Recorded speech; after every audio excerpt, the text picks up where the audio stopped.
Hey, how's it going, everybody? Welcome to Freebeat, where I post new music-related content every single day. So if that sounds good to you, hit that subscribe button, ring that notification bell. Let's get started. Some of you may remember a couple weeks back, I picked up a Korg Volca Keys to help me learn how synthesis works and the very basics and basis of an analog subtractive synthesizer, and just kind of gain some knowledge in that area of music because I was quite lacking. Well, I can say now, after a couple weeks, I've got a pretty good handle on how the Volca Keys works, and I really like it. I really recommend it as a first synth. It was a great way to learn. It made things like the NTS-1 make a lot more sense to me in my head, and I'm already looking into picking up probably like a Behringer Neutron or a Crave or a Model D, or the Cat, or a Wasp. Really, any of those like $200 to $300 Behringer synths look and sound awesome. But today's about the Volca Keys. I thought I would show you guys some sounds that I came up with that I really liked. There might be some other videos like this already on YouTube, but I wanted to make my own just because I've had so much fun with it. For those of you who don't know, the Volca Keys is a 3-oscillator analog synth. It's also got a sequencer built in with a delay effect, which is the same delay actually as on the Monotron delay. But anyway, let's dive right in here. I'm going to bring the cutoff up here so we can hear it. Our decay and release is up. So there's a couple modes you can run your Volca Keys in. Poly mode, which lets you play each oscillator on its own. So you get 3-note chords, which is cool. There's unison mode, which puts all the oscillators together. There's octave mode, which splits them an octave apart.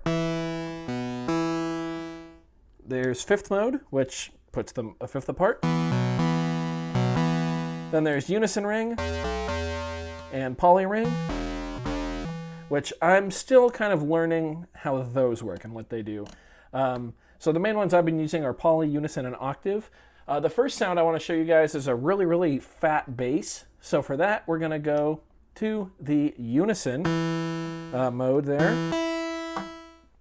I guess I should mention I'm using my Arturia keystep to control the Volca Keys, just a standard 5-pin MIDI cable out of here into here. Easy peasy. All right, so we're in unison mode right now. I'm going to drop an octave here on the Volca Keys. At this point, I have my decay and release almost all the way maxed, probably like 90%. I'm going to bring up my sustain as well. So just about 100% there.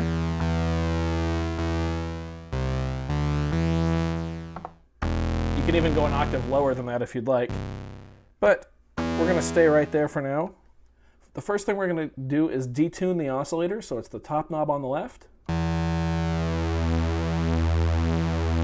I like to put it at about, I'd say, 9 to 10 o'clock. 10 might be a little too much, so in between 9 and 10 is good. We'll go an octave lower. That already sounds pretty good, but we can make that even fatter by utilizing the LFO here. First I'm going to bring up the peak a little bit. I'm going to put that right at about 3 o'clock or so.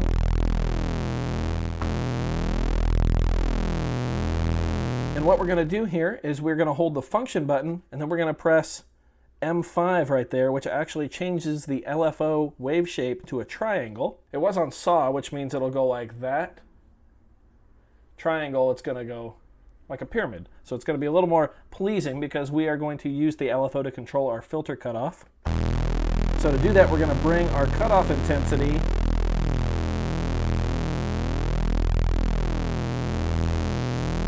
to about 12 o'clock. And then we're going to slowly bring our cutoff down.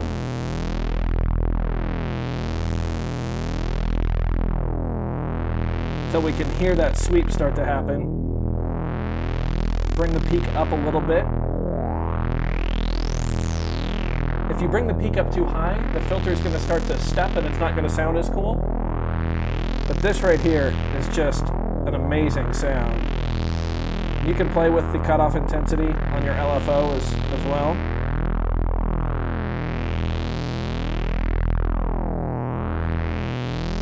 To me, that, puts off a lot of like early Rush vibes. Not quite as heavy as a Moog Taurus pedal, but pretty good for a $150 synth.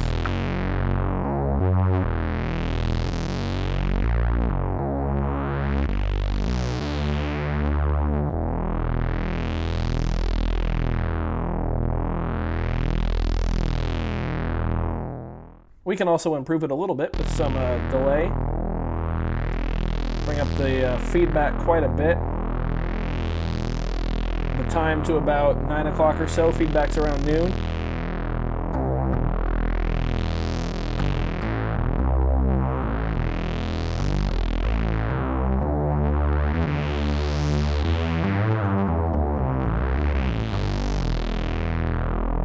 And just listen to that filter just ripping away there. So that's one of my favorite sounds to use on this. I've actually already used this in some Ableton work that I've been doing. And it sounds so cool. I take the delay off on here, any of the effects I use on Ableton, but God, it just sounds so good. And you can bump this up and use it as like a lead too, which is pretty neat.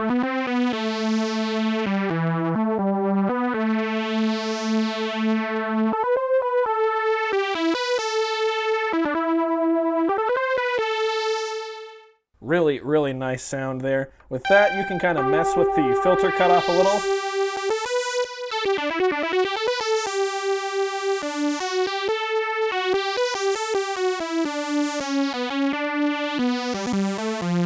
There we go. Yeah, awesome stuff. Let's jump back down here. There we go. So there is a way we can actually take this sound and make it even fatter.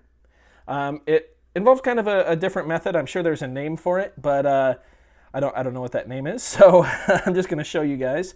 We are going to go ahead and take the cutoff intensity, the LFO, back down to nothing.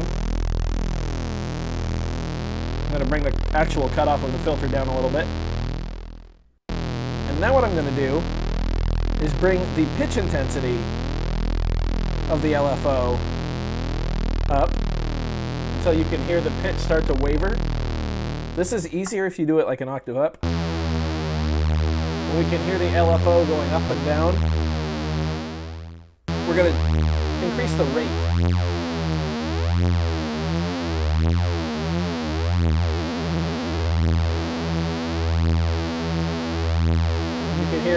You can hear when we do that, it gets faster and faster and faster. So I've got the rate back down to about 9 o'clock or so, just so we can hear it. We're going to bring the pitch intensity up even more.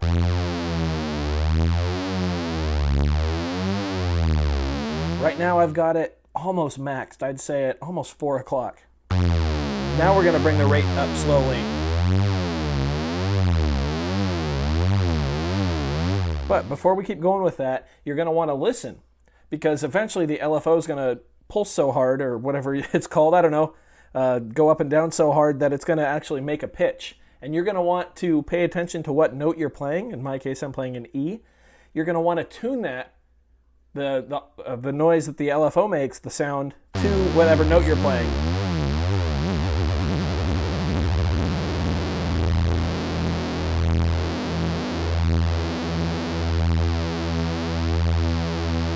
There you go, you can hear it right there. How heavy does that sound? But the only thing about this trick is, if you change your note, the LFO isn't tuned to it. So you can hear that sounds bad. It doesn't sound bad, it's just different. It's not what we want. Even if you go up an octave, 2 octaves, it's still not where we want it. It's set for right there. It does sound okay if you go down an octave though. In fact, this is where I like to usually use this trick, is in this range here. I think it just sounds so huge. And you can get away with playing a couple different notes, I'd say within a fourth of each other, wherever you have it tuned if you're down in this register.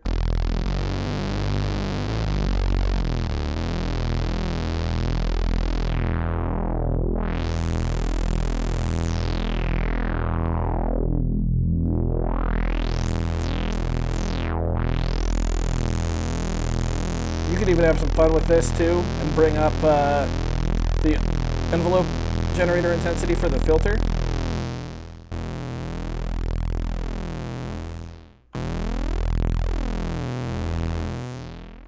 You can hear when I release the key, you get that filter sweep on the way out. So yeah, that's one way you can use the LFO to really, really fatten it up. Those are two of my favorite bass sounds that you can make on the Volca Keys, just absolutely massive, especially when you get them into Ableton with some effects. The other sound I've been using a lot is a pretty cheesy one. It's kind of just like this little plucky thing. So I'm going to go ahead and set all of my knobs to the far left position. So we have no real sound here. We're going to go to octave mode, and we're going to jump back to a middle C on the key step. Let's bring our cutoff up. We're going to go all the way with that. Peak's going to go to about 2 o'clock. And I've been using this a lot for some 8-bit work that I've been working on for someone else, actually, outside of Freebeat. I'm going to bring my decay/release to about 2 o'clock. And the attack, believe it or not, is going to go to about 9.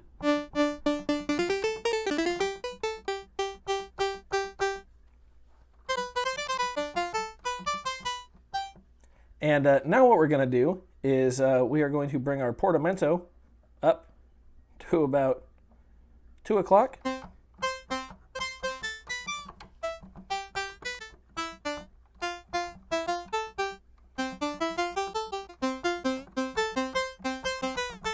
You can hear, it doesn't happen every time, but you can get some really cool like slides in between notes there if you play it right, which is really neat.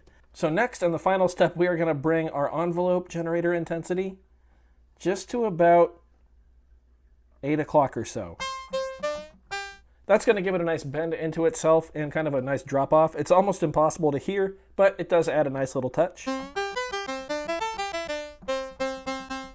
And last but not least, this is one where I do use the built-in delay usually.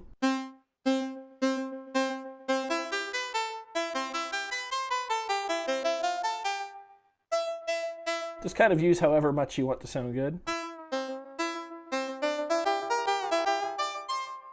But yeah, it's a fun little sound. I guess it's not so plucky, but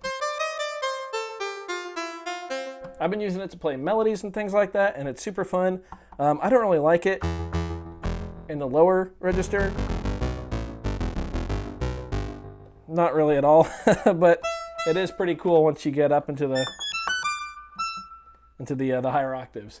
So there you have it, 3 of my favorite sounds that I've kind of figured out how to make on the Korg Volca Keys. Just an awesome instrument. I've had a blast using it. And if you guys have one, hopefully you've got some of your own sounds that you like. Maybe these gave you some ideas. I know there's not a ton of controls on this guy compared to some of the other, bigger synthesizers out there. But I do think that there's a lot of room to play on here.